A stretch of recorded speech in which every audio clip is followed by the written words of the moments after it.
Agora 7 horas e 42 minutos, vamos dar uma olhadinha no tempo, né? Como fica a meteorologia para esta quarta-feira. Nós temos imagens aí de Campinas captadas há pouco pelo cinegrafista Sérgio Doreto. Você vê aí o céu azul ao fundo, mas com muita nebulosidade. Durante a madrugada a cidade fez 20 graus, agora os termômetros estão na casa dos 23. A máxima chega aos 33 graus. O dia deve ser quente, né? O sol com algumas nuvens e aumento da nebulosidade no fim do período e possibilidade de pancadas de chuva à tarde e no início da noite. Olha, apesar das chuvas frequentes dos últimos dias, principalmente nos finais de tarde em toda a região, a crise hídrica ainda persiste no estado de São Paulo. Segundo especialistas, se o índice pluviométrico não aumentar nos próximos meses, o desabastecimento em 2015 pode ser ainda mais radical do que o do ano passado. A dona Maria prefere varrer a calçada do que lavar. Novos hábitos foram adquiridos depois da crise hídrica. Lavar, não. Só paninho molhado, com balde, e quintal, vassoura, só. Lições difíceis de esquecer. Tudo isso daí que a gente não sabia e que gastava numa boa, tudo isso a gente aprendeu. Então, pela conta, eu vejo que está valendo. Mesmo com a trégua da seca e as tão esperadas chuvas que nesses dias têm sido presente, muita gente continua atenta à situação. As represas ainda continuam com baixo nível.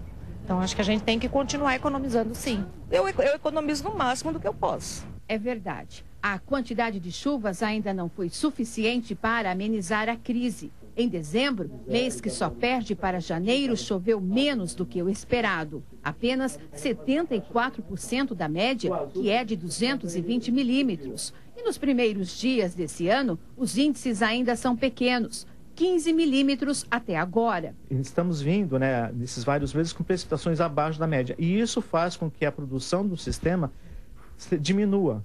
E, então, a vazão de entrada no sistema está sendo menor do que a quantidade que está sendo retirada. É por isso que nós estamos verificando uma redução diária, né, dos níveis dos reservatórios. Para se ter uma ideia, em 6 de janeiro de 2011, choveu no Cantareira o equivalente a 168 milímetros. No ano seguinte, na mesma data, foram 38. Em 2013, o volume caiu ainda mais, 27. No ano passado, 10. E hoje está em 9 milímetros, quando deveria estar em pelo menos 40 nesse período. Segundo os especialistas, a expectativa não é nada animadora para esse ano. Se não chover o esperado até o mês de abril, é grande o risco de desabastecimento, principalmente no período de estiagem. Essa chuva de final de tarde que acontece em São Paulo, por exemplo, mesmo em Campinas, ela causa enchente urbana em determinados pontos. Não é geral e ela não seria suficiente para alterar o nível de reservatório. Então, hoje nós precisamos economizar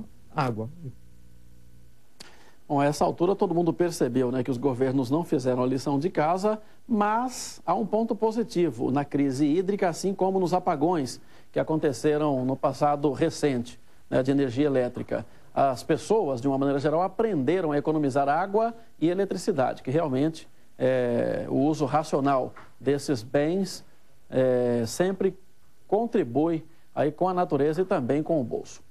A Prefeitura de Campinas está com equipes emergenciais para fazer reparos na iluminação pública da cidade. Os trabalhos devem acontecer até que esteja concluída a licitação para contratar a empresa que deve ficar responsável pela manutenção. A licitação para contratar uma empresa para fazer a manutenção da iluminação pública da cidade já foi publicada e a escolha deve acontecer no dia 9 de fevereiro. A expectativa do secretário de Serviços Públicos é que logo no primeiro dia de março, a contratada passe a trabalhar. O edital estima um contrato de 27,5 milhões por ano.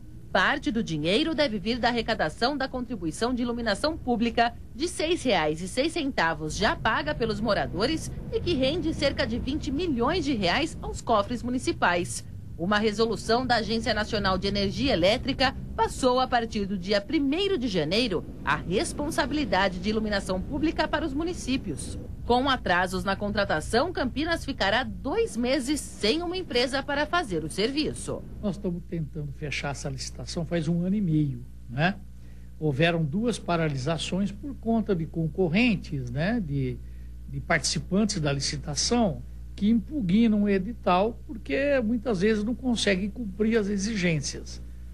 E então o tribunal mandou parar, fazer readequações, né? E finalmente nós conseguimos agora publicar novamente o edital. Enquanto isso, a prefeitura montou 2 equipes com 3 eletricistas cada para atender a demanda. Uma trabalhará de dia nos bairros mais afastados e a outra à noite mais próxima à região central.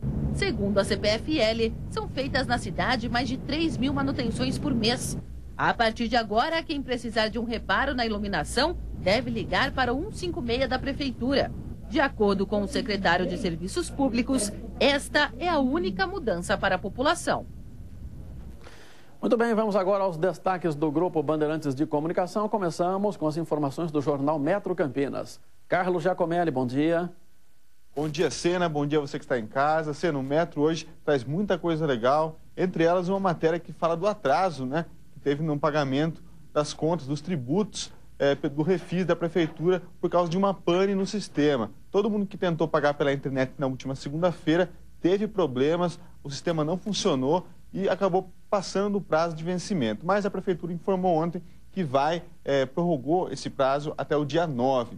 Além disso, muitas outras notícias. Tem esporte que o Alexandre da Ponte Preta, xodó da torcida, está indo embora para a Arábia. E o Guarani, que joga pela Copa São Paulo, teve seu jogo alterado para as 3h30 da tarde. Então, confira hoje tudo no Metro. Um abraço, Sena. Até a próxima.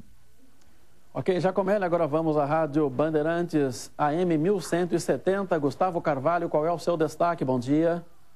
Oi, Sena, bom dia para você e bom dia para você também ligado em mais uma edição do Acontece Regional. Hoje aqui na Rádio Bandeirantes, a Proteste, que é uma associação de consumidores, vai passar algumas dicas para quem pretende fazer compras no início do ano nas famosas liquidações. Hoje também no quadro Papo de Mãe, vamos dar algumas dicas de como ficar com as crianças em casa e longe do perigo das férias, porque muitas crianças às vezes resolvem brincar em casa, acabam quebrando perna, braço. Como evitar isso? A gente vai passar algumas dicas para você. E ainda uma pesquisa bastante interessante aponta que muitas cidades do Brasil não se preocupam com o aquecimento global.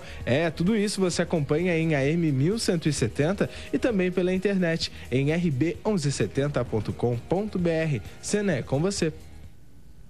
Ok, Gustavo, obrigado. Olha, você acompanhou aqui na Band a informação de que foi adiado por 90 dias o prazo para a substituição do extintor de incêndio dos veículos para um novo modelo. A exigência, que começou a valer no dia 1º de janeiro, ganhou o período estendido porque o item de segurança simplesmente sumiu do mercado.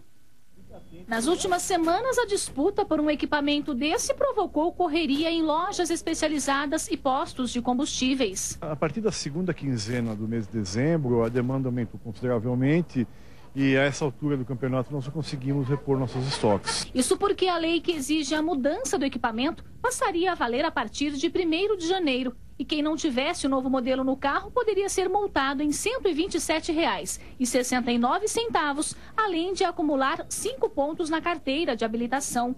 A resolução que definiu a alteração é de 2009. O modelo com carga de pó tipo ABC dura 5 anos. É utilizado também contra chamas em estofados, tapetes e painéis e não pode ser recarregado. O anterior, BC, que equipou carros fabricados até 2004, era usado apenas contra incêndios na parte elétrica do veículo e podia receber uma nova carga. A procura pelos extintores aumentou tanto que os frentistas tiveram até que mudar um pouquinho a rotina de trabalho. Quando os motoristas param na bomba agora, a primeira pergunta não é mais sobre a gasolina, o etanol ou o óleo diesel. A grande maioria dos motoristas já param e pergunta se tem o extintor. Outros estão passando simplesmente à procura do extintor. Nem param para abastecer, vêm atrás do extintor. Está muito grande a procura. Ricardo tem sentido na pele a pouca disponibilidade do produto no mercado. Ele está desde o fim de semana tentando comprar um extintor, sem sucesso. Ninguém está tendo. E teve lojas que eu fui procurando, tinha prazo para uma semana, outras não me deram prazo, não aceitam reservas. Então tá muito difícil. As multas aplicadas até esta segunda-feira vão ser canceladas. Olha só um pouquinho. E você vai ver em instantes as notícias do esporte no bate-papo ao vivo com o Luiz Magalhães. E ainda... No nosso primeiro encontro de 2015, você vai ver que este ano vai ser o ano dos heróis, com várias releituras de jogos classicaços. Quer saber quais são? Eu conto pra você logo depois do intervalo. É um instante só, não sai daí que a gente volta já.